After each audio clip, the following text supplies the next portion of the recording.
Sepupu bapak bilang begini, hei anak, yo, engkau jangan keluar malam. Saya bilang, oh kenapa tidak boleh keluar malam? Terus sepupu bapak bilang, karena setan suka daun muda. Saya bilang, bapak, itu setan dulu. Setan dulu itu yang suka daun muda. Setan sekarang ini mau daun muda, daun tua, daun kering, dia bawa semua itu daun. Hei anak ini, hei anak, malam itu gelap. Malam itu di gelap itu orang timur. Di sini ada orang timur. Tidak usah angkat tangan, tidak usah. Ini kita timur ini muka sama semua aja, jadi kita sudah tidak usah. Dalam gelap itu orang timur itu suka omong bilang PKK. PKK itu apa? Poe kalan-kalan. Jadi dia raba sembarang.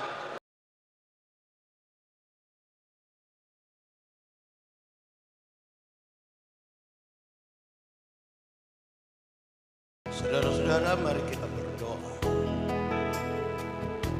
Ya Tuhan, kami mohon kepadamu, kuatkanlah dan teguhkanlah iman kami. Supaya waktu kami belajar firman Tuhan, biarlah ini menjadi waktu paling baik bagi kami. Tuhan berkati hamba-Mu yang akan menyampaikan firman. Tuhan berkati semua orang yang memberi hidupnya untuk pemberitaan firman hari ini. Jauhkanlah penggoda dan pencobaan, biar dalam damai-Mu kami belajar firman Tuhan.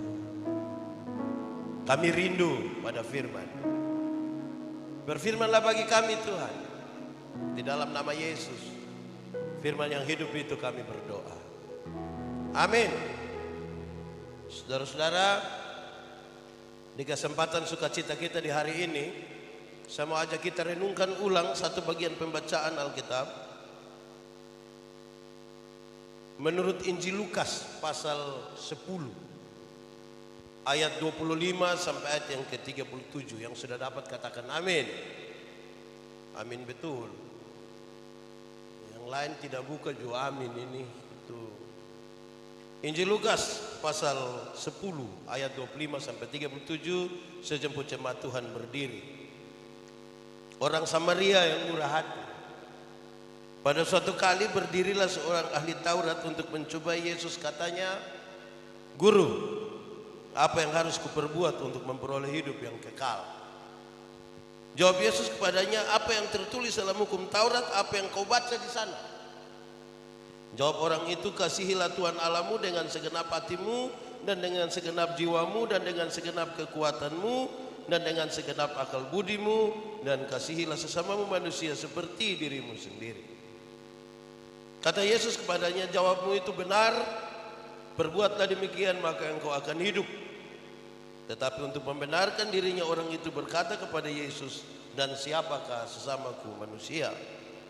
Jawab Yesus, adalah seorang turun dari Yerusalem ke Yeriko.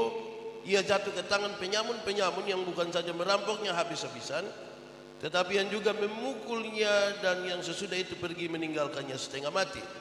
Kebetulan ada seorang imam turun melalui jalan itu.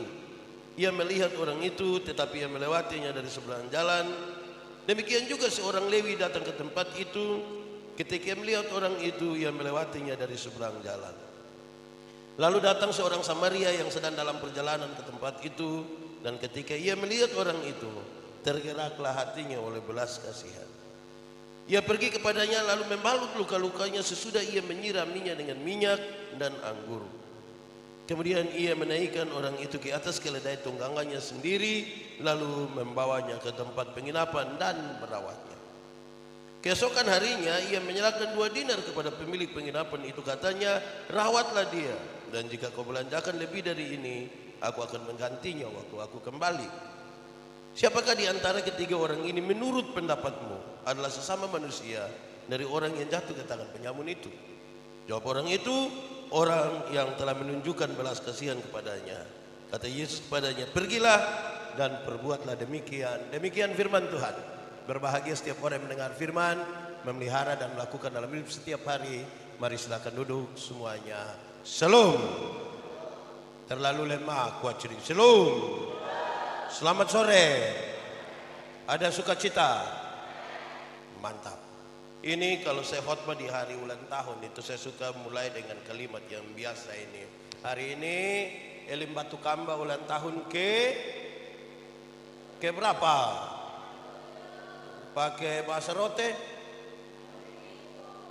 57. 57 itu sebanyak atau masih sedikit? Setua atau masih muda? Anak-anak atau orang dewasa itu? Mau cukup di 57 atau tambah lagi? Mau tambah sampai berapa? Itu pertanyaan itu nanti sebentar baru kita jawab. Nanti bisa tambah atau tidak. Tapi di awal sekali di mana-mana saya sampaikan dewasa itu ada 3. Ada berapa? 3 kalau pakai bahasa Indonesia. 3. Pakai bahasa rote baru. Pakai bahasa Inggris. Bahasa roh.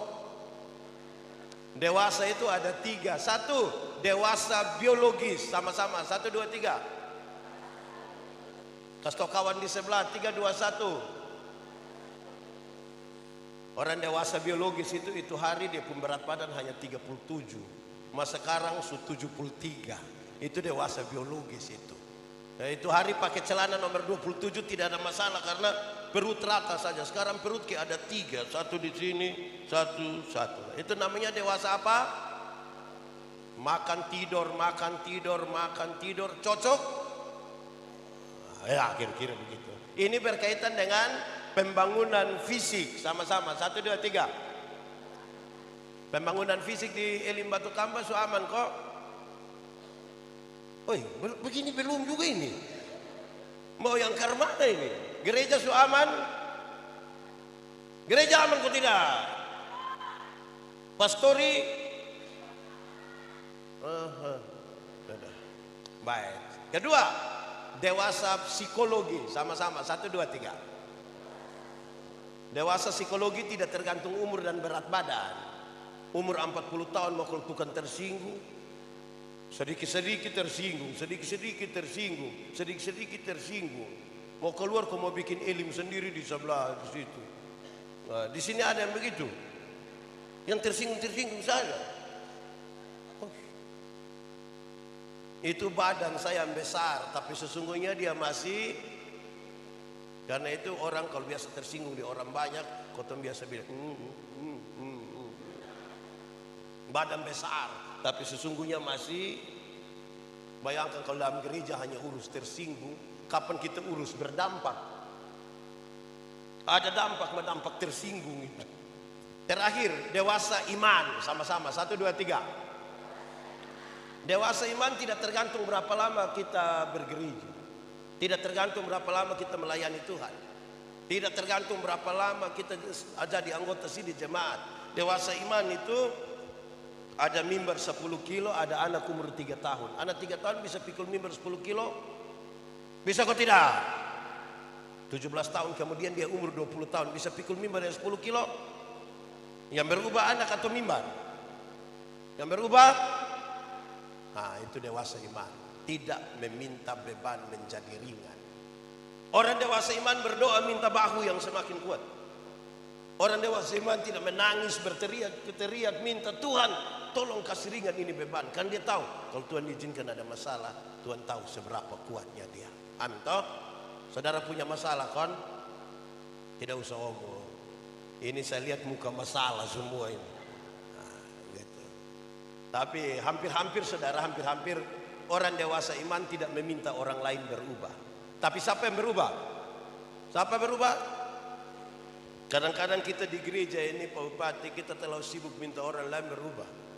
Tapi lupa rubah diri sendiri. Padahal mau berdampak bagi dunia, mau rubah ini dunia, mulai dari perubahan mana? Diri sendiri. Nah, sendiri dulu, baru pada dunia. Baik. Lalu hari ini memang sengaja saya mau ajak kita. Saya siapkan Matius 5 itu khotbah di bukit ayat 13-16 persis seperti tema dari. Tapi kemudian saya pikir saya ingin rubah pakai orang Samaria yang murah hati. Ada imam, ada orang Lewi, ada orang Samaria dalam cerita tadi. Mau jadi orang mana? Mau jadi orang? Yakin bisa jadi orang Samaria? Benar-benar yakin? Mantap? Yes? Tapi kalau saudara ingin jadi orang Samaria, maka tiap hari harus duduk di antara jalan Yerusalem Yeriko. Tunggu orang kena rampok, saudara tolong. Tunggu orang kena rampok, saudara tolong. Tunggu orang kena rampok, saudara tolong. Bisa? Lama-lama tidak ada yang kena rampok lagi, saudara yang dapat rampok nanti. Tetap masih mau jadi Samaria, masih. Woi, saya lihat saudara Sulema ini. Ini susah berdampak ini.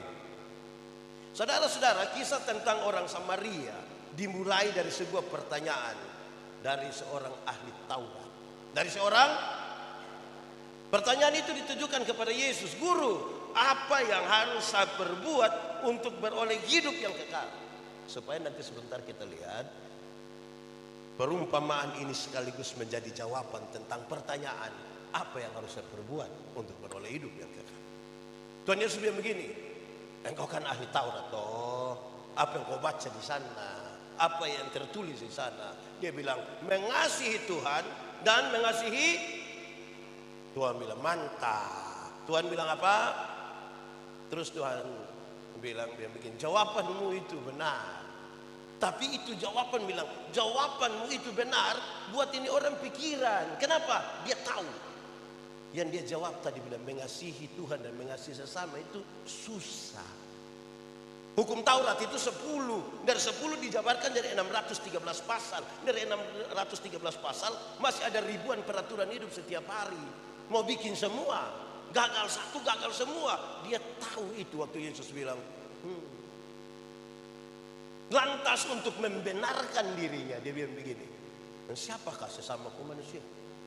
Dia tanya Tuhan Yesus begitu.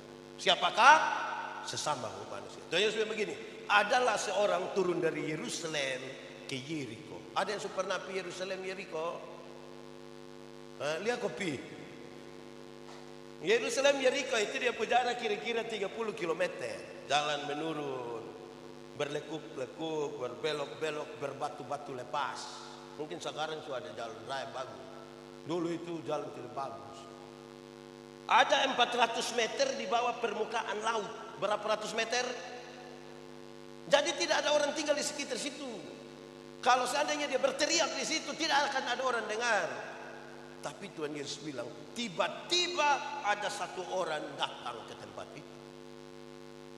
Ini orang ini kemudian dirampok, dipukul, hampir waktu dia hampir mati berarti belum tapi semua mati di situ. Datang imam. Datang siapa? Imam itu tolong kau tidak? Itu imam tolong kau tidak? Itu imam itu orang baik kau tidak itu? Orang baik kau tidak itu? Makanya saudara tidak mau jadi imam itu toh. Masa imam dia orang susah tidak tolong. Imam macam apa begitu? Gaya-gaya sesebut diri imam padahal tidak tolong orang. Tapi jangan cepat-cepat juga. Kenapa? Imam di Bait Allah itu sangat banyak. Sangat banyak. Ini Yesus lagi bicara di ahli Taurat ini. Imam di Bait Allah itu sangat banyak. Bahkan ada yang ditabiskan jadi imam itu tidak melayani sampai mati karena antrian terlalu panjang. Mari kita dramatisir sedikit. Anggaplah ini orang ini dia dapat pelayanan di Bait Allah. Orang itu adalah saudara sebagai imam. Kalau dia tolong orang itu dan darah orang itu, kalau ini orang mati lah, darah kena itu orang akan menajiskan itu orang dan dia tidak boleh melayani. Pertanyaannya, kalau saudara jadi imam itu, pilih pelayanan di Bait Allah atau pilih tolong itu orang? Kalau saudara yang imamin, Musa tidak masuk penjara juga. Jadi imam itu lebih memilih mana? Yang di luar. Pilih tolong itu orang atau pilih tetap pelayanan di Bait Allah? Yang di dalam pilih mana? Tolong orang atau Bait Allah? Pilih mana? Tolong orang, mantap. Bagus, saya senang saudara ini. Kalau pendeta Yandi ya tergantung siapa yang kena rampok. Kalau dia janda muda, saya yakin saya pasti tolong. Saya yakin saya sendiri saya tolong. Saya yakin. Tapi kalau dia nenek-nenek sutua pasti saya pasti biar nenek. Mungkin ini jalan Tuhan jadi nenek lanjut. Tapi kalau saya tergantung. Saudara mau tetap ini tolong orang bagus. Kedua, datanglah orang Lewi itu. Datanglah siapa? Siapakah orang Lewi? Orang Lewi adalah saudara dari para imam. Sama-sama kita tahu baru dari 12 suku Israel itu ada suku Lewi yang disiapkan secara khusus. Kamu tidak usah kerja kebun, kamu tidak usah bikin apa-apa, kamu hanya urus saja bait Allah. Ritual orang-orang Israel itu sangat banyak, jadi lebih baik siap itu barang. Kamu tidak usah kerja, kamu urus bait Allah. Ini saudara para imam kerja di bait Allah. Itu orang tolong kau tidak? Tolong kau tidak? Orang baik kau tidak ini? Kerja di bait Allah, imam pun saudara lain, pendeta pun saudara semua itu. Baru terkujud tidak tolong orang, mau berdampak ke mana bagi dunia ini. Gitu Kalau saudara urus gereja atau tolong orang, pilih mana? Tolong, saya lihat ini mau jadi Samaria ini mulai lemah. Tolong atau urus saja. Tolong, yakin, mantap. Kalau pendeta Yandi ya masih tergantung siapa yang celaka, yang dipukul. Ketiga, datanglah orang Samaria. Datanglah orang Samaria ini tolong kau tidak? Ini orang baik kau tidak? Makanya saudara mau jadi orang baik begini toh, yang suka-suka tolong orang ini toh. Mantap. Tapi siapakah orang Samaria itu? Orang Samaria itu sesungguhnya mereka sama-sama dengan orang-orang Yahudi itu. Mereka adalah keturunan Yakub. Mereka keturunan Yakub, 12 suku. Tapi sayang, mereka itu bertengkar. Bukan saja bertengkar, berperang. Padahal saudara-saudara kandung ini, di Rote ada yang begitu. Yang saudara kandung tapi bertengkar bakalah itu ada. Ada juga. Biasa soal apa? Oh tanah. Mungkin ini keturunan Samaria mungkin itu. Dong bertengkar soal apa Pak Pendeta? Dong bakal lain hanya soal politik. Soal apa? Yang pemilihan RT su habis madom masih berpukul sampai nari. Hanya soal apa? Politik. Setelah Raja Salomo mati, dong bertengkar. Siapa yang akan mengganti ini jabatan? Apakah anak kandung saja atau anak tiri juga boleh? Ini yang dong bakalai. Dong bakalai berapa lama? Waktu Tuhan Yesus kasih tahu ini perumpamaan, dong baru bakalai 700 tahun. Berapa lama? Cepat Oh itu lama Yang biasa kok kita dengar orang bakalai orang itu. Saya mau tanya untuk 3 pekerjaan ini bisa? Mantap. Yes. Bagus. Kita hafal ulang. Yang pertama apa? Anggur. Yang kedua apa? Yang ketiga apa? Balut luka. Keempat, dia ambil orang itu, muat di atas keledai tunggangan itu. Dia muat di apa? Keledai. Saya mau tanya, dulu ada Otto, pick up ada, Avanza, trek. Jadi dong piman mana naik apa? Kuda dengan apa? Keledai toh. Waktu renungkan bagian ini, saya renungkan cukup lama. Kenapa? Di Kupang itu kalau saya bawa mobil, saya bawa Otto itu. Kalau ketemu orang celaka, orang kena pukul, untuk tolong saya tolong. Tapi biasa itu pertolongan itu jadi masalah ketika orang masyarakat yang ikut tolong itu, dia mulai lihat saya agak lama, saya mulai pikiran. Karena sedikit dia bilang, Pak, bisa bawa ke rumah sakit pakai papu Otto. Itu saya rasa saya mau tanya, jemaat, kalau saudara jalan bawa Otto ketemu orang susah di jalan, bisa muat di saudara pu Otto? Yang Samaria dong, bisa? Bisa? Mantap.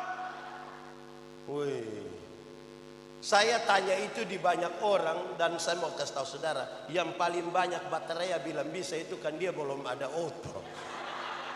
Itu kan dia belum ada oto. Kalau dia sudah ada oto, apalagi oto baru lagi, dia cuci bersih itu, istri saya naik lepas sendal, baru ketemu orang tidak kenal ini mau, woi, saudara bisa tetap Samaria tetap.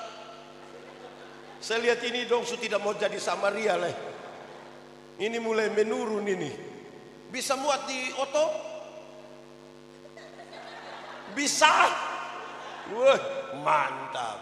Sudah 4. 1, 2, 3. Yang keempat, keledai.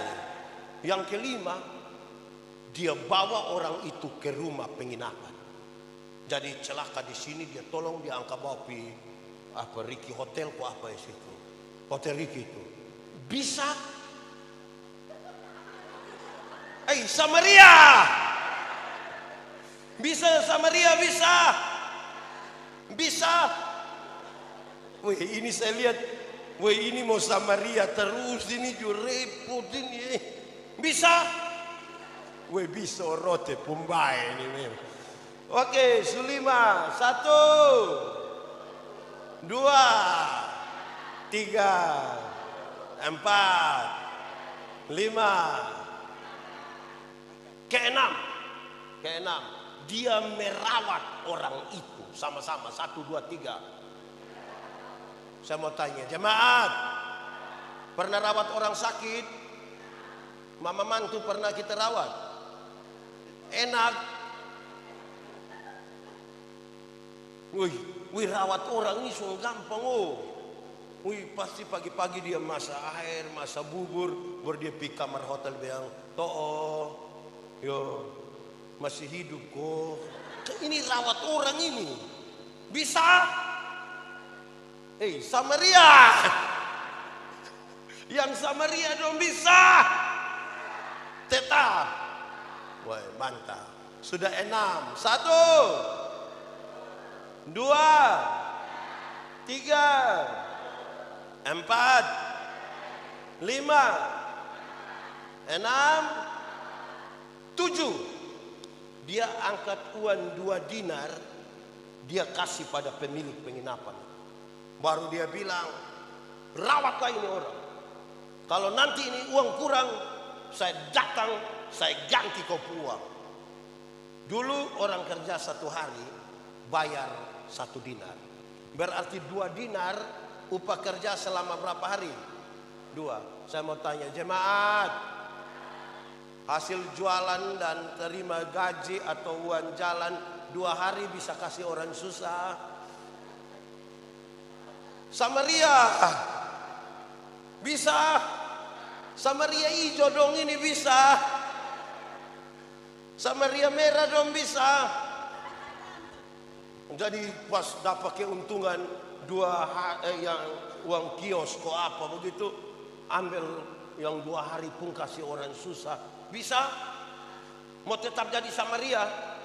Woi Pak, kalau begini kamu jadi orang rotes Pak kamu tidak. Wah ini memang menarik ini. Oke, 1 apa? 2, 3, 4, 5, 6, 7. Uang 2 dinar. Aman? Wih ini berat bro ini. Wih memang repot. Oke, lalu setelah penjelasan itu, Tuhan Yesus tanya ini ahli Taurat, kawan, menurutmu siapa sesama manusia dari orang yang dirampok itu? Kan jawaban itu gampang toh. Jawaban gampang kok tidak? Gampang saja, kan tinggal bilang orang yang memberi pertolongan. Jawaban gampang. Tapi sudah tahu, pertanyaan itu mengalami apa ya? Itu pertanyaan yang paling berat sesungguhnya, bukan soal jawabannya. Tapi itu pertanyaan yang mengukur 2 hal. 1, dia mengukur tentang pengetahuan kita tentang Tuhan, kedekatan kita tentang Tuhan. Belum tentu itu kemudian bisa membuat kita dekat dan melaksanakan apa yang Tuhan belum tahu. Tapi yang kedua, pertanyaan itu menjungkir balikan cara berpikir ini orang ahli Taurat. Dia pikir dia bisa masuk surga tanpa Tuhan Yesus. Tanpa bantuan orang Samaria dia bisa masuk. Itu dia pun pikir. Pertanyaan itu gampang, jawabannya gampang, tapi isinya berat. Waktu dia jawab yang begini, orang yang telah memberi pertolongan, Tuhan Yesus bilang, pikir, kamu lihat dari dia tuh pikir. Sekarang saya pikir begini, saudara, kalau saudara mau berdampak harus mulai dulu dari sesuatu yang sangat mendasar. Tapi sebentar baru saya bicara itu. Saya mau ukur dulu perjalanan kita dengan Tuhan. Saya suka pakai contoh begini. Jemaat, saudara pernah pilau? Beda siapa? Pikir apa di laut itu? Saudara kalau pergi ke laut dan teman-teman di pantai itu, pernah ke pantai. Pantai apa yang bagus di Roten? Nah, kalau saudara pergi pantai, itu kan dia air hanya sampai di betis, lutut. Di air yang pendek itu, saudara bisa main gila dan kawan bisa siram-siram. Bisa tendang-tendang. Kan di pinggir pantai toh. Coba masak barang 1,5 kilometer di tengah laut. Ini perahu semua tenggelam. Kalau kita di pinggir pantai itu kan bisa foto dulu, foto, ayo foto. Pinggir pantai. Coba masuk di tengah laut. Siapa yang semua tenggelam? Dia bilang, wah perahu semua tenggelam, foto dulu, foto. Yang gaya-gaya itu dia jalan belum jauh. Yang gaya-gaya itu biar umur tinggi mati mah jalan belum, itu masih main di pinggir-pinggir itu belum jauh. Pernah jalan kaki? Orang sini tidak tahu jalan kaki.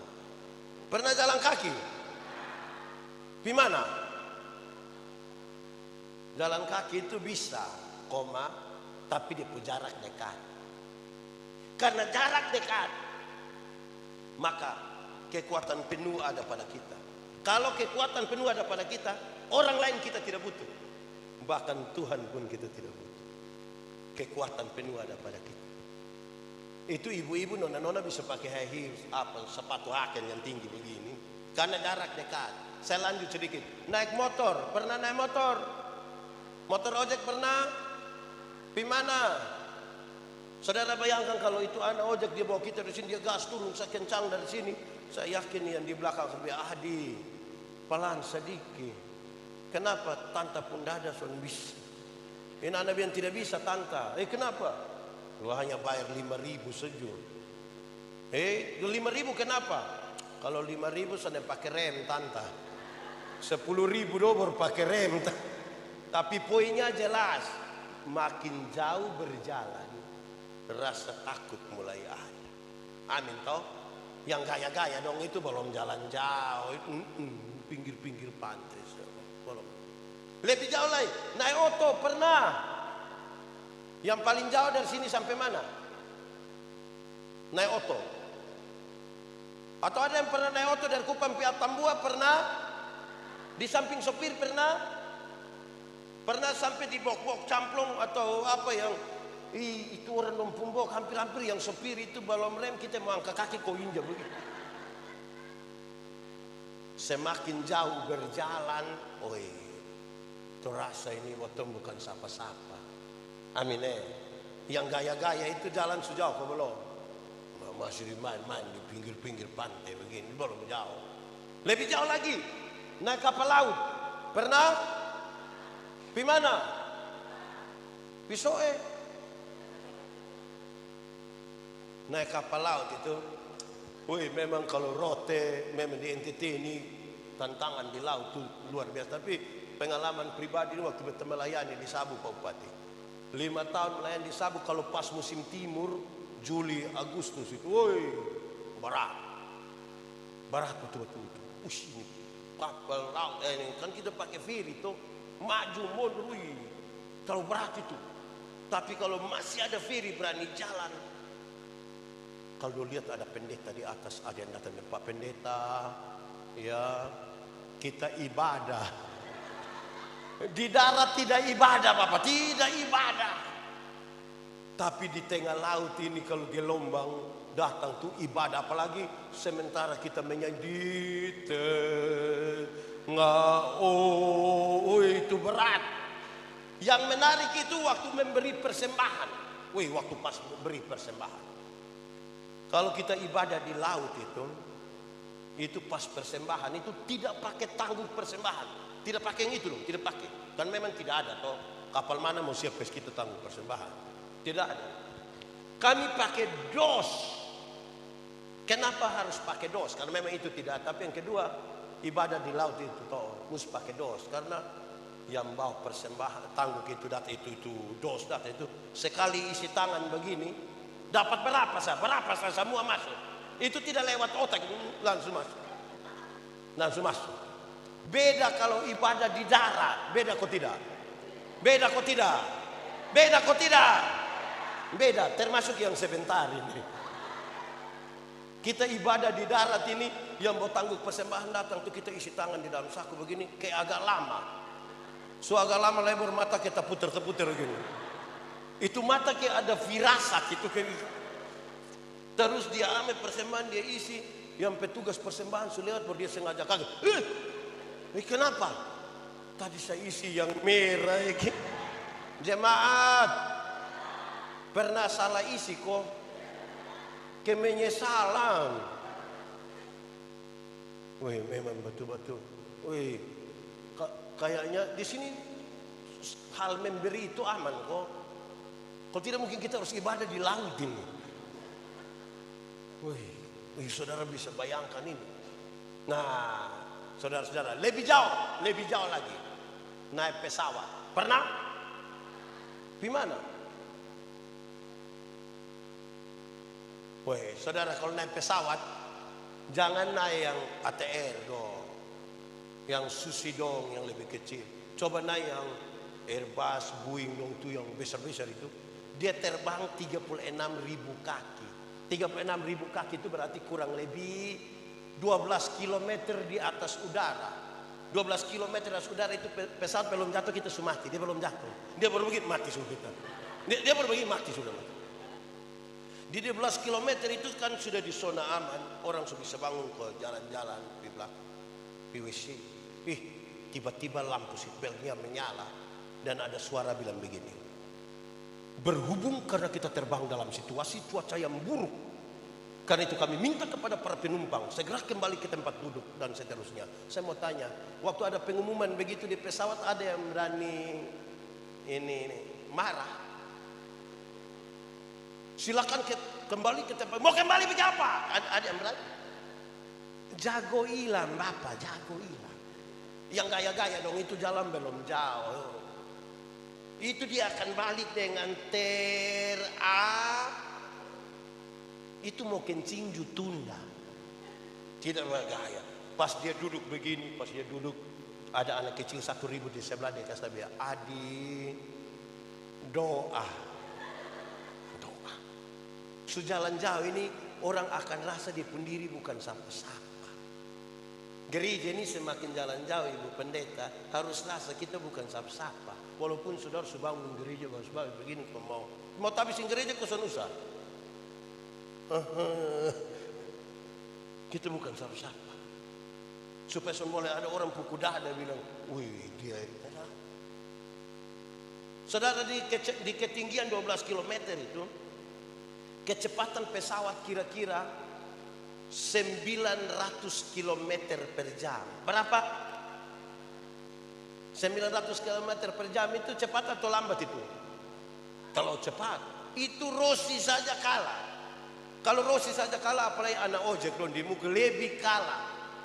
Di kecepatan yang sangat tinggi itu, pesawat itu tabrak awan, pasti dia terguncang begini. Wih, kalau ditabrak awan ke terguncang, yang orang Kristen di atas langsung ya, Yesus.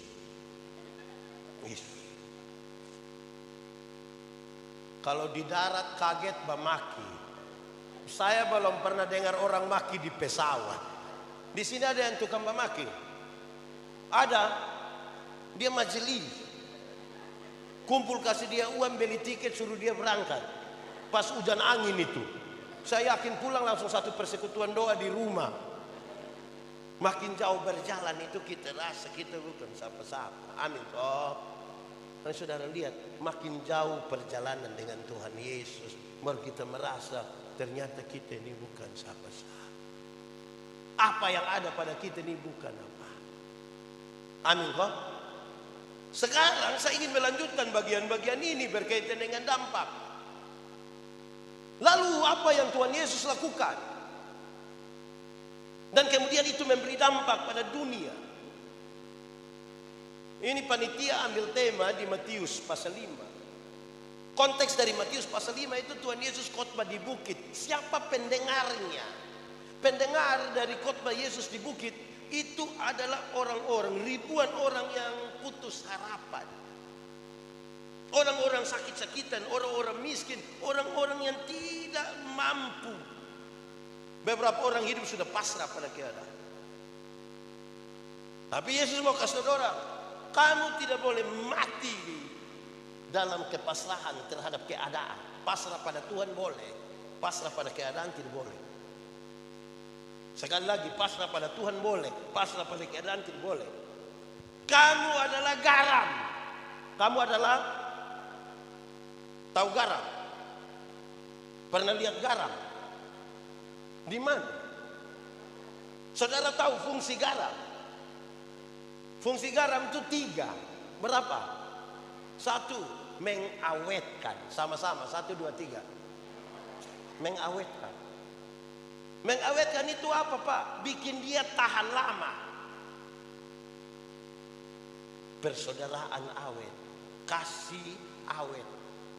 Ikan itu awet toh, karena kan kita kalau musim ikan kok banyak kan, lebih baik kasih keluar di apa dong, kok gosok garam toh, supaya dia awet. Betul kok tidak? Jangan pelihara yang tidak baik, itu yang bikin awet, yang tidak baik. Jangan begitu. Garam itu bikin awet. Yang kedua, garam itu menetralkan. Garam itu bikin netral. Bukan bikin kelompok satu di sini, kelompok satu di sini. Baru dia pun mulut itu ke pisau silet, kok potong di sini, potong di sini. Bukan garam, pisau. Di sini ada yang begitu. Yang adu-adu orang sembarang. Pemalas adu ayam, dia adu orang lain. Dia menetralkan. Ada masalah bukan bikin tambah masalah. Dia netral. Tidak perlu memihak kemana-mana. Bisa kok. Ketiga, garam itu memberi rasa. Garam itu rasa apa? Rasa.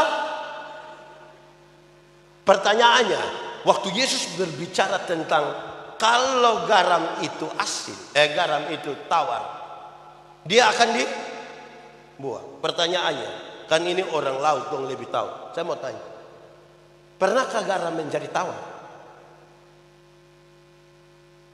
Pernahkah garam menjadi tawar? Omong! Ini hanya lihat-lihat saja begini. Pernahkah garam menjadi tawar? Garam tidak pernah jadi tawar. Kecuali kalau orang taruh air lebih banyak, ya dia rasa sudah tidak ada. Itu berarti bahwa fungsi itu sesungguhnya ada pada kita. Tapi siapa yang mau pakai fungsi itu? Siapa yang mau melaksanakan itu? Itu tentang garam. Yang kedua apa? Terang. Sama-sama. 1, 2, 3. Terang. Tahu terang? Ada satu kalimat ini bagus. Dia bilang begini. Jangan mengutuki kegelapan, tapi segera nyalakan pelita. Sama-sama. 1, 2, 3. Tapi ada gelap di sini, bukan tiap hari gelap. Lihat pelita, tioek itu. Kadang-kadang untuk sesuatu yang kita tahu ini gelap, kita tidak beri kontribusi positif untuk menjadi terang. Jangan mengutuki kegelapan. Segera nyalakan pelita. Iya toh? Segera nyalakan pelita. Di sini pelita dong su aman. Pakai minyak apa ini? Pertadex. Nah, jemaat, terang itu punya 3 makna. Berapa makna? 1, terang itu menunjuk jalan yang benar. Sama-sama, 1, 2, 3. Menunjuk. Saudara, kalau tengah malam tiba-tiba listrik mati, gempa bumi, ada kursi begini, menurut saudara teratur? Kita tidur-tidur sama-sama begitu, tiba-tiba gempa bumi, tiba-tiba listrik padam. Masih teratur ini barang? Kenapa tidak teratur? Orang yang tinggal dalam gelap itu tabrak sembarang. Betul kok tidak? Kalau terang ini kan orang lupa mata senada kok. Ini. Terang itu menunjuk jalan yang benar. Di sini ada yang suka tabrak sembarang,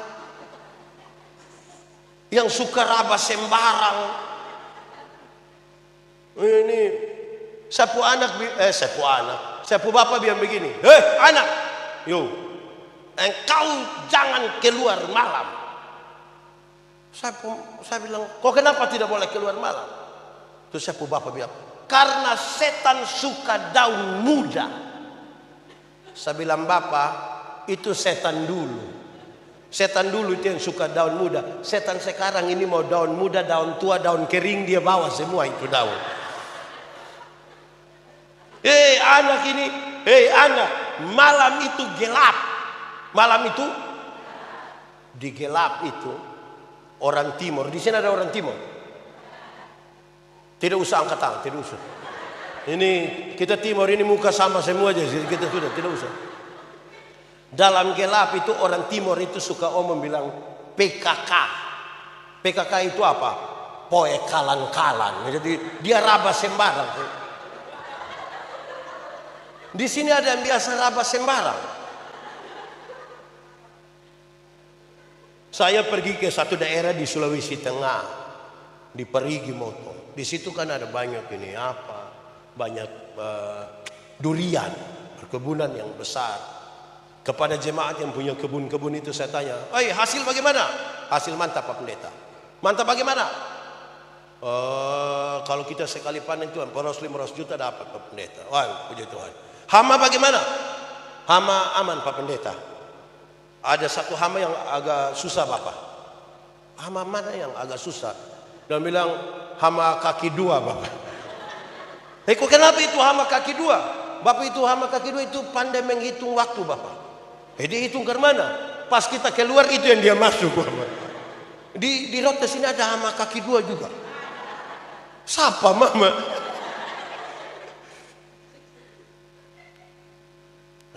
Nah, gelap. Nah, terang itu menunjuk jalan yang benar. Yang kedua, terang itu sebagai penuntun. Sama-sama, 1, 2, 3. Terang itu sebagai, saudara kalau terbang dari Surabaya tengah malam itu, mau sampai Kupang biasa jam 8 malam ke atas. Itu saudara akan lihat di landasan itu ada lampu biru kiri kan. Dia mau kasih tahu itu pilot, pilot turun di sini, jangan turun di situ. Sebab berani engkau turun di situ, kita semua keluar di Metro TV. Ya, dia menuntun, terang itu menuntun. Amin toh. Nah, kalau orang yang tidak suka dituntun, kita tegur dia tidak mau itu sebenarnya orang gelap itu. Betul kok tidak? Kok kita mau kasih dia kok turun di sini ini. Semua dia tahu habis. Di Elim sini ada. Yang semua dia tahu kok kita omong juga dia. Nah, oke. Ketiga, terang itu sebagai peringatan. Sama-sama, 1, 2, 3. Peringatan. Ini NTT, tahu NTT? Yang mana? NTT ini kan provinsi kepulauan. Walaupun dia provinsi kepulauan, tapi tidak semua pulau itu berpenghuni. Tidak semua pulau ada manusia. Tetapi saudara tahu, di pulau-pulau kosong, di batu-batu di tengah laut, don taruh ame satu barang yang ke barang putih di bandara, bandara di pelabuhan. Itu lampunya. Apa itu dia nama? Dia nama apa? Mercusuar. Dia mau kasih tahu itu orang yang bawa kapal, di sini ada batu. Sekalipun itu orang-orang yang naik itu kapal tidak kenal itu siapa yang pikas merah di sana, tapi dia kasih ingat nanti kampi tabrak, nanti kapal. Saya suka sekali itu lagu Kidung Jemaat atau PKJ. Mercusuar kasih Bapa. Saudara tidak tahu lagu? Oh, sudah, kita lihat sah. Kita hafal di Veronica sah. Yang mercusuar kita tidak usah hafal, kita hafal di memang Oma nama siapa? Oma siapa? Oma Welmince kenal Veronica kok. Oh iya. Baik Om. Terang itu memberi peringatan toh. Dia begini supaya jangan tempat tabrak. Sekalipun tidak dikenal. Saya coba bicara dengan orang-orang navigasi dong. Saya tanya di Pulau Batik itu, siapa di sana? Dia bilang, Bapak itu pegawai Bapak. Dia biasa naik di situ berapa lama? Bapak itu bisa 3 bulan, bisa 6 bulan. Sebab itu orang tidak ada masalah dari istri di rumah kok. Bayangkan dia harus pergi 3 sampai 6 bulan. Siapa yang kenal dia setiap kali ada Firipi Alor lewat situ? Siapa yang kenal manusia di situ? Tidak kenal. Tapi harus menjalankan tugas supaya ingat di sini ada batu di tengah laut. Nanti sebenarnya kita bicara di maksud-maksud semua, tapi kira-kira begitu maksud dari itu tema. Kalau mau jadi dampak, sekalipun kita tidak dikenal oleh siapa. Nah, lalu karena Yesus itu yang kasih tahu ini barang, dan kita semakin jauh berjalan, kita sadar bahwa kita bukan siapa-siapa. Berarti kita butuh siapa? Butuh Tuhan Yesus.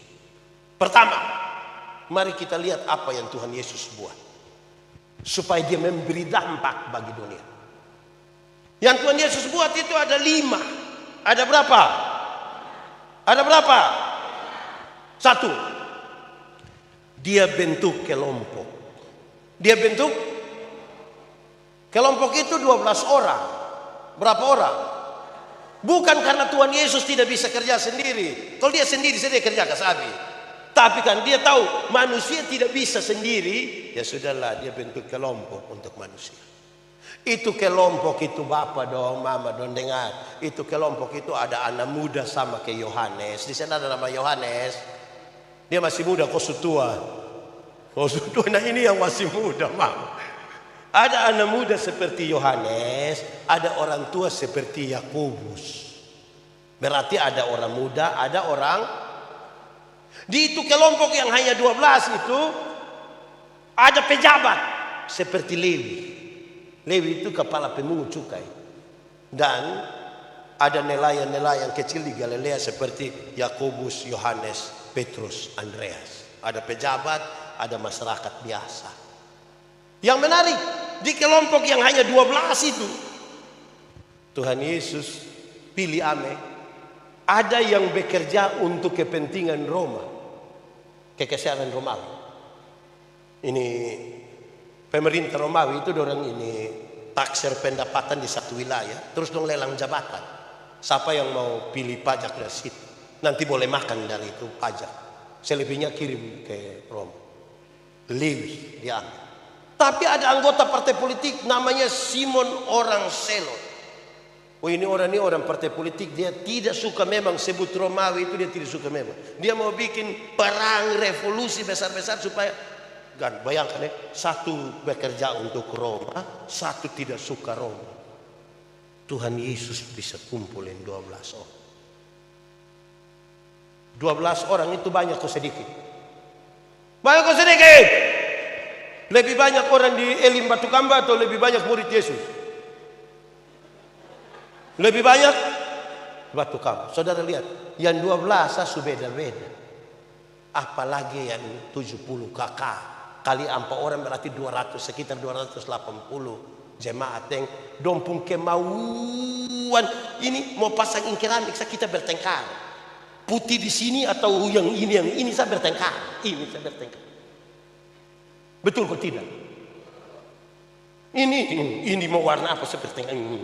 Ini jendela mau buka begini atau ini 12 sabi. Ini baju seragam dong ini juga. Saudara lihat, Yesus bentuk ini kelompok yang beda-beda ini supaya dong sebentar memberi dampak kepada ini dunia. Saudara tahu itu kalimat yang bilang, karena begitu besar kasih Allah karena begitu besar kasih Allah kepada dunia, dia memberikan gerejanya. Bukan karena Tuhan mengasihi gereja, dia kasih dunia. Terbalik. Dia mengasihi ini dunia, maka dia memberi apa? Gereja. Supaya gereja menyatakan cinta itu dari Tuhan untuk merubah ini dunia. Amin. Yang pertama, dia bentuk apa? Kelompok. Saya mau tanya, di gereja ini kan ada kelompok, 2 kelompok paling tidak yang bisa kita segmentasi dia. Kelompok pertamanya namanya kelompok kategorial. Sama-sama 1, 2 kelompok. Kategorial itu kita segmentasi dia berdasarkan usia. Ada anak, remaja, taruna, pemuda, lansia, kaum bapak, kaum ibu. Itu namanya kelompok kategorial. Yang kedua namanya kelompok fungsional. Sama-sama 1, 2, 3. Kelompok yang dibentuk berdasarkan fungsi, yaitu misalnya paduan suara, vokal group, persekutuan doa. Itu kelompok berdasarkan fungsi. Sekarang saya mau tanya, ini model 2 kelompok yang di Ilim Batu Kamba ini aman kok? Kan kita mau memberi dampak di tengah dunia ini. Ini kelompok yang kelompok ini ada aman kok? Majelis, ada kelompok majelis di sini berapa orang? 24. Yang 24 itu aman kok. Karena ada majelis ini yang dia datang di kita, dia bilang, Pak Pendeta, sebenarnya saya tidak mau, tapi jemaat dong supili. Ini jemaat dong satu, ini jemaat dong ini. Pas pemilihan juga bilang, pilih dia. Kenapa? Dia yang ada oto. Supaya kalau ada kegiatan tinggal pinjam dia oto. Akhirnya oto datang gereja, dia pun Tuhan tidak datang. Lama-lama itu oto masuk surga, dia pun Tuhan son masuk. Ini kelompok begini bukan kelompok yang aman. Itu tidak bisa memberi dampak. Amin toh. Ada majelis jemaat ini yang gereja di sini jam berapa Ibu Pendeta? Jam 7. Bukan dia tidak tahu jam 7, ma dia sengaja menghindar dari tugas. 7.15 baru tiba-tiba dia muncul dari sini, datang. Itu datang dan jalan sopan mati.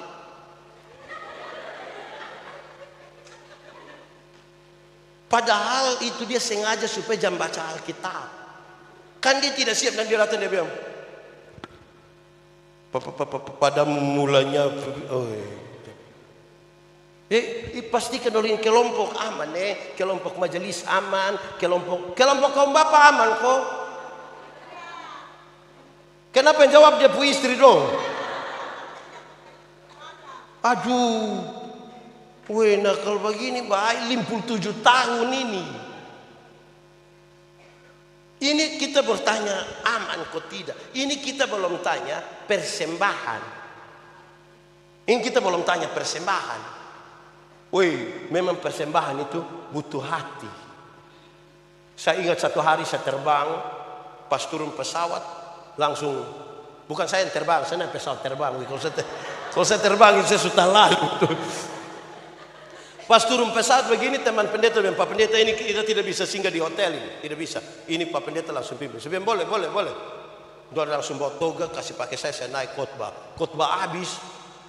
Sudah pimpin ibadah habis, kami duduk minum kopi begini, baru saya coba taruh tangan di saku gini. Ada apa ini? Uang apa? Persembahan. Saya tanya, lalu tadi yang saya isi itu isi apa? Saya pikir-pikir ternyata yang saya isi itu boarding pass. Nama lengkap. Memalukan. Jadi mangkali lebih baik ini persembahan ini tolong diatur, doa baik-baik persembahan kau kasih di Tuhan bisa kok, karena persembahan itu tidak, dia pun kata dasar di liturgi bilang persembahan bukan persumbangan. Persembahan itu kata dasarnya sembah. Kan kita datang sembah Tuhan, kita mewakilkan kita pun diri begitu. Tuhan ini saya. Bukan sumbang, kan kita tidak lebih hebat dari Tuhan kau sumbang ke Tuhan. Saya acara di Gorontalo atau di Kota Mubau di Sulawesi Utara. Ada anak kecil umur 7 tahun ikut jemput, 7 atau 8 tahun. Ada nona-nona. Terus pas kami sampai tempat makan, saya bilang begini, "Adek, kau tidak sekolah ini hari? Sekolah apa pendeta?" Lalu saya izin pendeta. Ini izin untuk apa ini? Izin mau ikut jemput pendeta. Aduh adek, terima kasih sayang, terima kasih pendeta, senang sekali, terima kasih. Adek besar mau jadi apa? Kita mau jadi pendeta. Pendeta berdoa, kau jadi pendeta baik-baik ya. Ya. Tapi adek, pendeta mau kasih ingat. Kalau adek mau kaya, jangan jadi pendeta. Adek jadi saya pengusaha. Kenapa pendeta bilang begitu? Ya, pendeta-pendeta ini hidup oleh Tuhan, bukan oleh jemaat. Oleh Tuhan melalui persembahan jemaat. Ada tahu itu persembahan jemaat kalau dalam rupa uang merah yang gambar proklamator itu dia susah datang di gereja. Susah. Yang paling banyak datang itu yang Patimura, pejuang. Ada tahu kenapa sampai Patimura itu pegang dia pun pedang begini? Ada tahu? Itu kan ada yang ramas-ramas itu uang sampai Patimura pun pedang mau patah itu dia mau.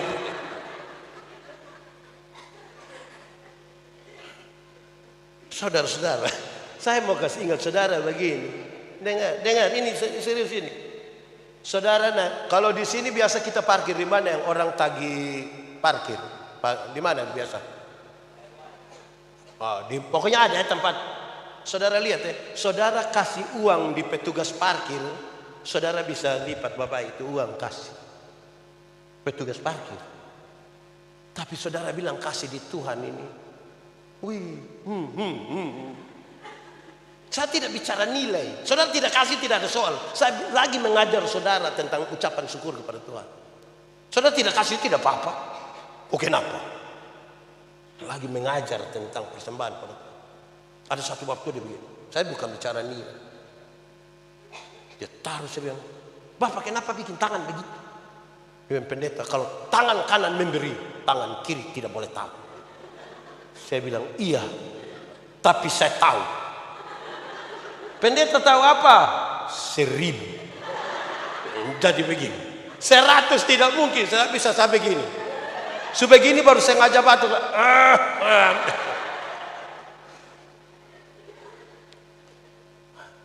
Saudara, saya keliling ini Indonesia.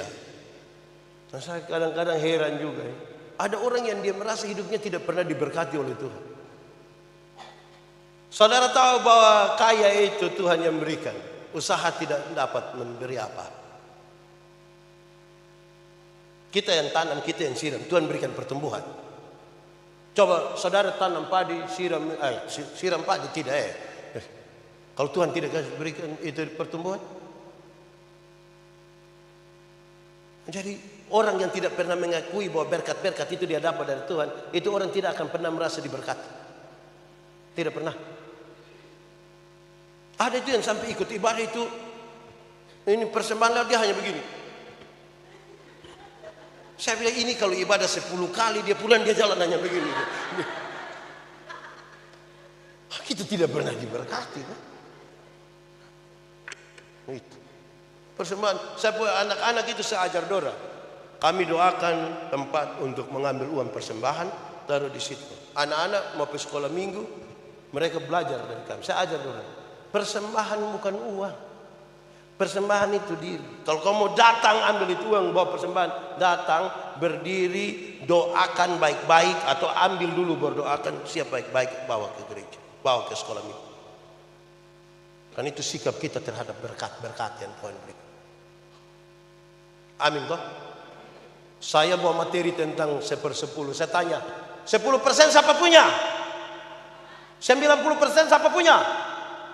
Siapa punya? Ijo, siapa punya? 90 siapa punya? Siapa punya?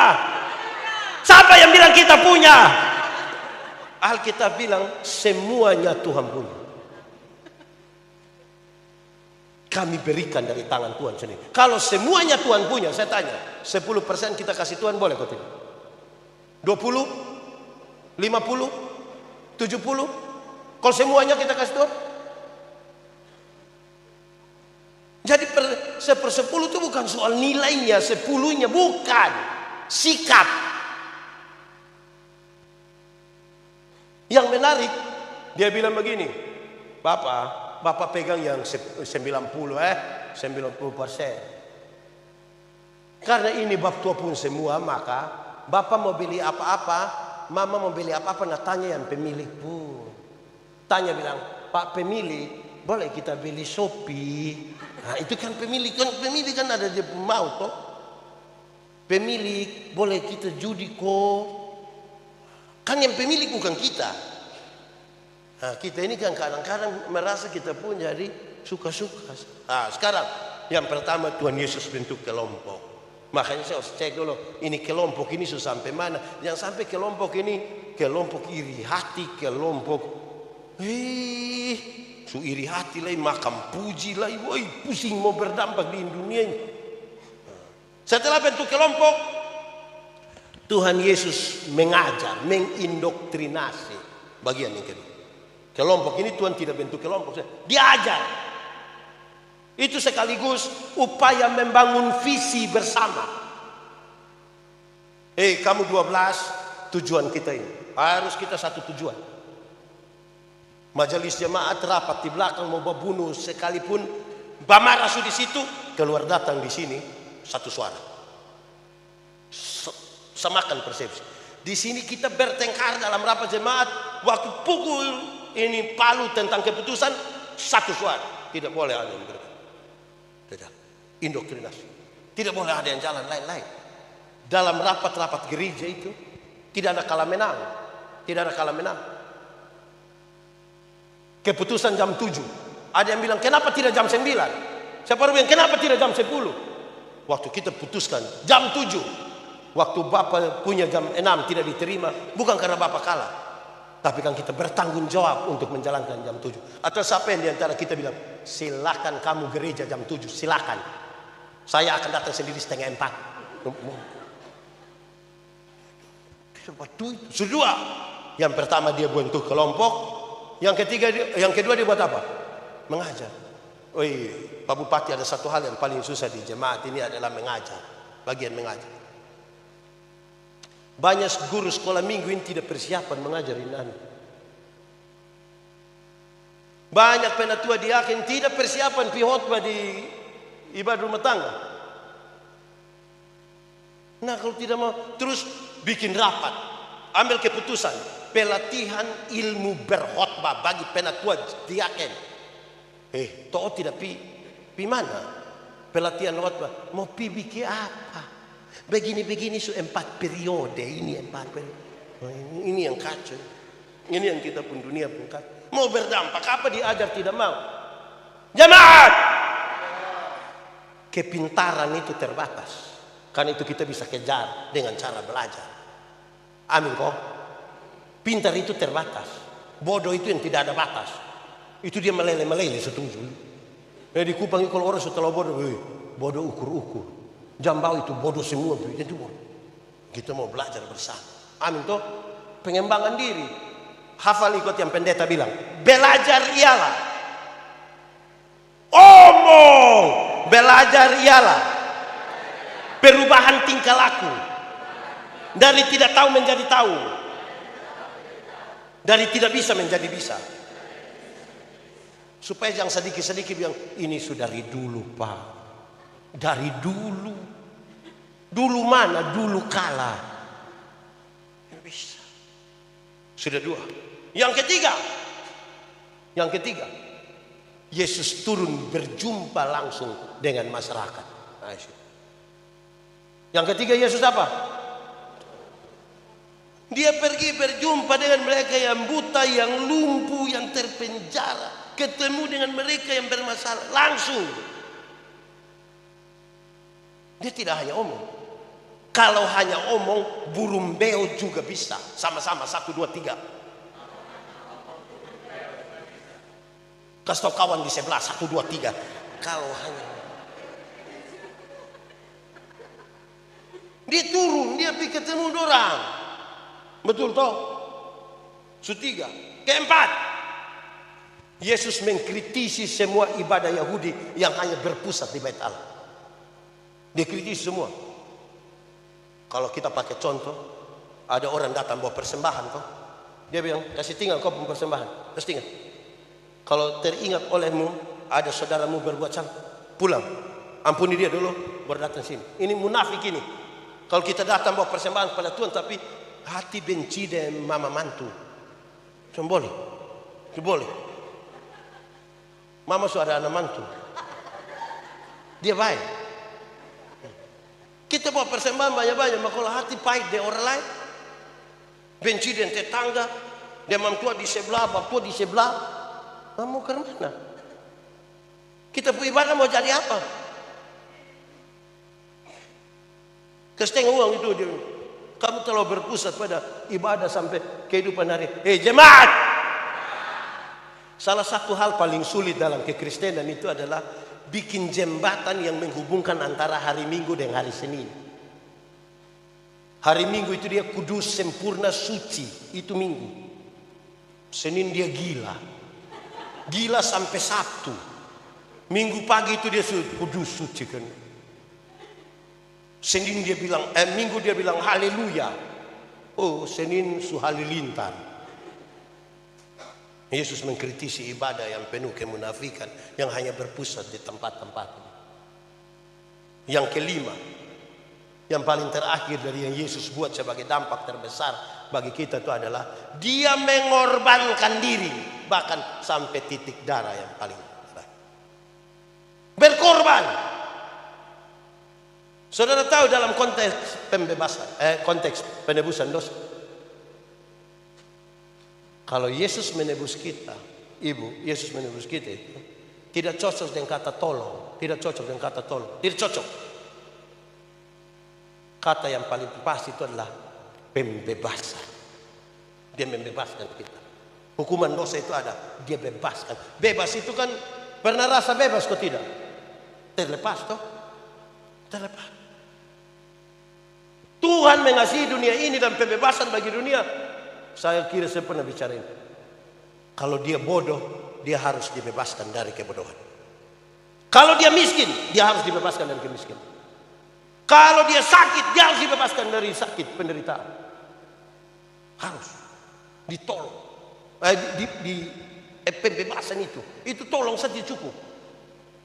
Pendampingan total itu. Bahkan Yesus sampai beri sampai titik darah yang terakhir. Kita bukan Tuhan Yesus, ya dia bilang, pergi kok buat saudara. Amin toh? Amin kok? Ini pengikut Yesus semua. Pengikut Yesus satu saat kita ini paling suka itu ayat bilang, akulah jalan, kebenaran dan hidup. Barang siapa tidak bisa datang kepada Bapa, kalau tidak, banyak orang suka pakai itu ayat ke bakalai kiri kanan. Saya kasih saudara, itu ayat itu punya makna yang serius.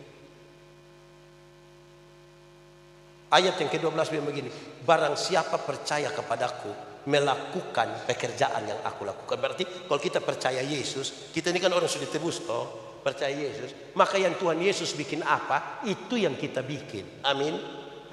Sekarang saya pakai satu contoh misalnya.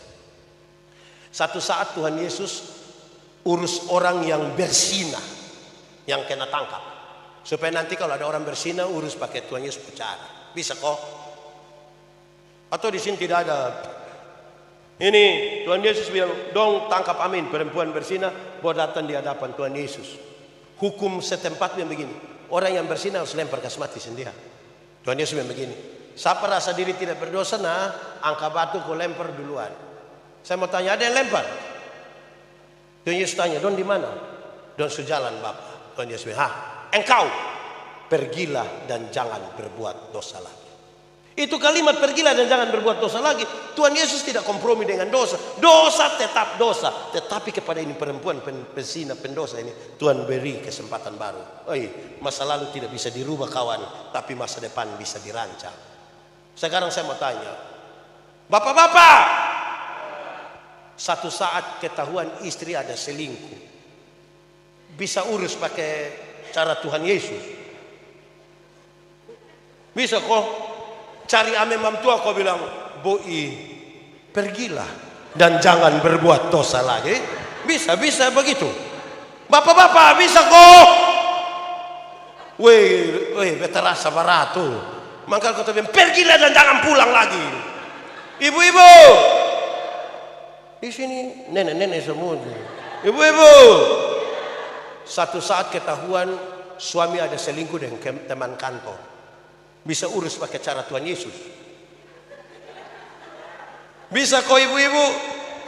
Cari ame bab tua baru bilang, papa pergilah dan jangan berbuat dosa lagi. Itu pasti bab tua bilang, puji Tuhan. Jadi bayangkan kalau kita mau melakukan sendiri tanpa Tuhan Yesus, ibu, kita mau kuat kok tidak, mau bisa kok tidak. Tidak bisa memang. Lama-lama kita racun kas mati orang gara-gara kita. Dan memang Tuhan Yesus itu sangat penting di kita hidup. Dia bukan, saudara-saudara, Tuhan Yesus itu bukan objek perdebatan di antara kita. Dia subjek yang menolong kita. Ini jadi saksi Kristus itu Roh Kudus panggil kita jadi saksi toh. Waktu kita sudah jadi saksi itu melakukan satu, omong yang benar, memperkatakan hal yang benar. Kedua, saksi itu melakukan apa yang dia perkatakan dengan benar. Yang ketiga, saksi itu mempertanggungjawabkan apa yang tadi dia perkatakan dengan benar. Itu saksi. Nah, Tuhan yang panggil kita, yang kepadanya kita duduk kok kita ibadah ini, itu Tuhan itu sumber kasih. Amin. Karena dia sumber kasih, saya mau jelaskan ini supaya saudara lihat, kalau Tuhan tidak ada, ini kita ibadah macam apa ya? Yang sampai kita hanya kebiasaan. Saya selama 57 tahun pendeta kebiasaan memimpin saya ibadah. Pernah tua diaken kebiasaan saja karena sudah dipilih. Allah yang sumber kasih itu, dia panggil kita dalam ibadah jemaat. Bagaimana dia yang sumber kasih? Sementara menerima ibadah dari orang-orang yang hati penuh amarah, kebencian, kepahitan, hati yang meluap-luap mau balas dendam. Kita sementara duduk menghadap dia yang sumber kasih. Wah, tidak cocok itu. Tidak pas itu. Kau tempuh hati ini mesti damai. Amin toh. Itu satu hari ya. Ini Kain kalau marah dia bunuh dia pu adi nama. Waktu dia marah-marah Tuhan datang. Kain. Kenapa mukamu muram dan hatimu panas, Kain? Dosa ada di depan pintu situ, tapi engkau harus berkuasa atas dosa itu ya. Kain tidak mampu berkuasa atas itu dosa, dia bunuh Habel toh. Tuhan datang bilang, Kain, di mana Habel? Tuhan tanya begitu, Tuhan tahu kau tidak? Tahu kau tidak? Setahun kenapa tanya? Tuhan tahu kau tidak?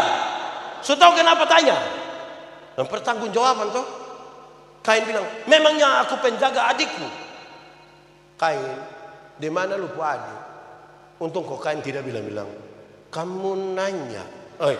Itu Kain mau mati lah, dia jangan coba. Lantas Tuhan su omong-omong sendiri bertanya, Kain lu sini. Tanah yang lu usahakan, kan lu bunuh lu padi toh, Kain lihat ini tanah yang lu usahakan tidak akan kasih hasil yang baik. Bukan tidak ada hasil, tidak akan kasih hasil yang baik. Ada hasil pas-pas di makam ini bisa. Mangkali hasil kita makam buan dan bibit semua. Pas mau tanam mau minta tolong ibu pembibit sedikit satu. Saudara lihat hubungan dengan saudara ya rusak. Tanah tidak memberi hasil yang baik. Saya memberi kesimpulan, muka muram, hati panas, berkat jauh. Sama-sama 1, 2, 3. Pakai gerakan 1, 2, 3. Muka muram, hati panas, berkat. Kasih tahu satu yang dia muka muram terus itu. 1, 2, 3. Muka muram, hati panas, berkat. Mazmur 133. Saya yakin ini daerah Ibu Pendeta, ini daerah ini diberkati kok tidak? Ini apalagi dia punya batu gampang. Ini diberkati kok tidak? Orang-orang ada hasil kok tidak? Mau lebih? Cepat-cepat bilang mau. Perbaiki kita pun relasi. Mazmur 133. Sungguh alangkah baik, alangkah baik dan alangkah indah. Sudah selanjutnya. Itu dia ada legenda. Ada legenda, itu adalah cerita yang dia punya latar belakang kita tidak tahu, tidak apa-apa. Tapi pesan-pesan moral kita mau pakai. Legenda itu bilang begini. Ada bapak satu, dia mati kasih tinggal 2 anak. Berapa anak? Anak yang satu dia nikah, kok ada anak. Yang satu dia tidak nikah. Bapak tua kasih tinggal 1 bidang tanah. Dan 2 kakak adik ini sama-sama tanam gandum di itu ini ladang yang di bapak kasih tinggal. Pas musim panen, dan 2 kakak adik sepakat bagi 2 hasil ini 50%, 50%. Sebagi habis, dan pulang sampai rumah duduk-duduk jo. Yang kawin kok ada anak itu dia begini. Bagi 2 ini tidak bisa. Tidak bisa. Kenapa? Saya ini ada istri, ada anak. Kalau besok-besok saya susah, saya punya istri anak bisa tolong saya. Saya punya saudara itu dia tidak menikah. Tidak baik. Maka itu malam dia angkat ame 100 karung gandum. Diam-diam dia pitaruh di dia punya saudara yang tidak menikah itu pulumbu. Sementara dia punya saudara yang tidak menikah itu duduk-duduk dia pikir begini. Woi, bagi 50 ini tidak boleh, tidak baik ini, tidak baik ini. Kenapa? Saya ini hidup seorang diri, mau makan kas habisin gandum semua tidak mungkin. Tidak mungkin. Tapi kasihan saya pun saudara itu, dia ada istri, ada anak, dong butuh gandum lebih. Jangan bagi 2, tidak baik. Itu malam dia ame 100 karung gandum, diam-diam dia pitaruh di dia punya saudara pulung. Besok pagi dong bang, oh tidak ada yang kurang. Maka malam dong coba bawa lagi. Dong 2 ketemu di ada tanah lapang, 1 bola kayak di bawah itu dong ketemu. Yang satu bilang, lu mau pergi mana? Yang satu bilang, telu. Dong kan orot itu. Yang satu bilang, telu. Terus dong bilang, kakak, saya mau pergi antar ini karena begini-begini. Yang satu bilang, kok saya juga mau pergi antar karena begini-begini. Woi, dong 2 kakak adik ini sedih. Dong 2 berpelukan sudah itu di lapangan situ.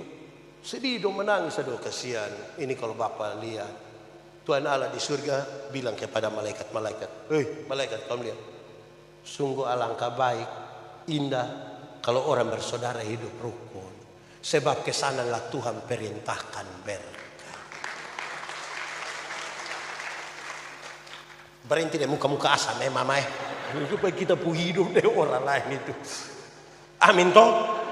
Nah, dengan kita hidup penuh kasih yang tadi yang Tuhan sudah melakukan 7 hal buat kita supaya kita itu berdampak bisa.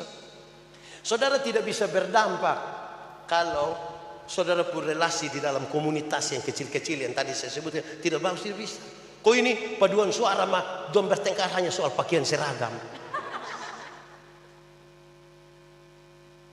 Bertengkar mau seragam atau bersisa cukup. Bertengkar sepakat seragam. Bertengkar lain polos atau motif. Bertengkar sudah polos dan motif. Bertengkar lain motif melintang begini atau melintang begini. Akhirnya satu tersinggung kalau dia tidak mau ikut menyanyi. Jadi pastikan itu. Saudara lihat, dengar.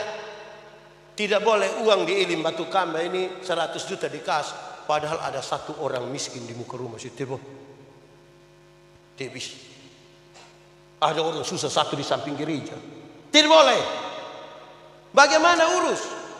1 orang ini baru kita berapa kakak ini? 70 kakak urus 1 orang yang mau sekolah ke sekolah dia sampai doktor kecil. Bahasa Inggris kecil. Iya toh? 70 orang urus satu. Betul kok tidak? Yang penting dari konsep yang tadi yang saya bilang, pastikan kelompoknya ikut yang Tuhan Yesus buat. Itu kecil. Nama siapa? Siapa? Andres. Kenal Veronica kok? Dia pembapa nama siapa? Om Strom. Dia pemama? Kamu lah sebut-sebut sudah. Gitu Jadi sungguh alangkah baik indahnya kita semua hidup bersaudara dengan rukun. Karena itu kerukunan itu, damai itu Tuhan sudah kerjakan dari kita. Toh? Itu tidak ada yang tidak mungkin bagi manusia itu bagi Tuhan tidak ada yang tidak mungkin. Yang susah bagi manusia gampang bagi Tuhan. Tapi Tuhan mau pakai kita juga supaya kita turut bekerja di situ. Amin Tetapkan hatimu bagi Tuhan malam ini. Yang mau ambil komitmen silahkan. Yang punya pergumulan tentang penyakitnya, relasi di rumah, masa tua, sekolah anak-anak, pasangan hidup, sawah, kebutuhan hari-hari ini yang makin berat, tanggung jawab pelayanan. Nyatakan itu dengan tulus kepada Tuhan sekarang. Biarlah Tuhan menolong saya dan saudara yang sungguh-sungguh ingin merasakan dan mengalami itu dari mulutnya sendiri. Dia katakan, Yesus, Tuhan dengar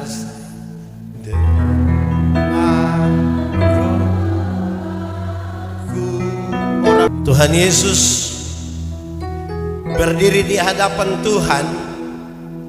Kami yang hancur hati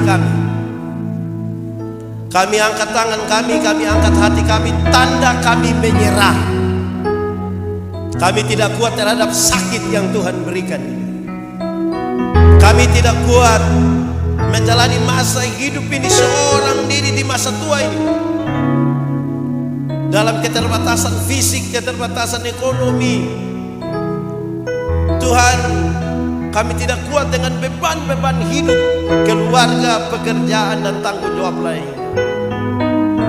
Dalam status kami di tengah keluarga dan di tengah masyarakat, kami minta kepadamu Tuhan, tolong kami. Tuhan, kalau orang lain Tuhan tolong, kami percaya pasti Tuhan menolong kami. Dan semua yang Tuhan sentuh hatinya, yang lemah pasti dikuatkan dalam nama Yesus. Yang masih ragu-ragu, Tuhan berikan kepastian iman kepadamu. Yang putus asa, di dalam nama Yesus Tuhan berikan harapan baru kepadamu. Yang berbeban berat, Tuhan Yesus berikan kelegaan kepadamu. Yang sakit Tuhan sembuhkan. Yang berduka cita Tuhan berikan penghiburan sejati. Supaya kalau kami pulang dengan sukacita. Bukan karena kami tanpa masalah, tapi karena kami sungguh tahu Tuhan Yesus yang baik tidak akan pernah biarkan kami berjalan sendiri. Tuhan, kami mohon ampun kalau selama ini kami terlalu mengabaikan Tuhan. Urusan-urusan kami di sawah, di kerja, di jalan, di kios, kami rasa lebih penting daripada Tuhan. Padahal itu semua tidak kami bawa sampai mati. Pulihkan kami, tolonglah kami, diberkatilah semua yang datang di dalam nama Tuhan Yesus. Keluargamu Tuhan Yesus berkati, pekerjaanmu Tuhan Yesus berkati.